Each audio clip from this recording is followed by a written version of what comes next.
নমস্কার, আমি অর্ঘ্য সরকার। কলকাতার সেরা এইচআর কনসালটেন্সি তথা ফ্রি জব এজেন্সি রিক্রুটমেন্ট মন্ত্রার তরফ থেকে আজকে আমি আপনাদের সামনে যে আর্জেন্ট ভ্যাকেন্সিটি নিয়ে আলোচনা করব সেটি আমাদের client company Stylo media private লিমিটেডের জন্য।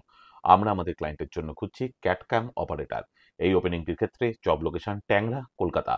যে সমস্ত চাকরি প্রার্থীদের সিমিলার রোলে অ্যাটলিস্ট 2 ইয়ার্স প্লাস কাজ করার অভিজ্ঞতা রয়েছে তাদেরকে আমি অনুরোধ করব আর সময় নষ্ট না করে এখনই আমাদের অফিসিয়াল ওয়েবসাইট recruitmentmantra.com এ আপনার আপডেটেড সিভি দিয়ে এপ্লাই করতে। এই ওপেনিংটির ক্ষেত্রে approximate annual CTC will be around 1.8 lakh to 2.4 lakh per annum. আর আপনারা সকলেই জানেন আপনার সিভি যদি আমাদের ক্লায়েন্ট কোম্পানি অর্থাৎ এমপ্লয়ার শর্টলিস্টেড করে সেক্ষেত্রে আপনারা সরাসরি ইন্টারভিউ কল পাবেন এমপ্লয়ারের কাছ থেকে কোনো খরচা ছাড়াই। আর কোথায় চলছে কী ধরনের চাকরি সংক্রান্ত ওপেনিং সেই সংক্রান্ত তথ্য সবার আগে জানার জন্য আপনাদেরকে সর্বদা চোখ রাখতে হবে কলকাতার সেরা এইচআর কনসালটেন্সি তথা ফ্রি জব এজেন্সি রিক্রুটমেন্ট মন্ত্রার অফিসিয়াল ওয়েবসাইট recruitmentmantra.com এ, যার কিন্তু কোনো বিকল্প নেই। ভালো থাকবেন এবং ভালো রাখবেন সকলকে। আর সদা সর্বদা সতর্ক থাকবেন। নমস্কার।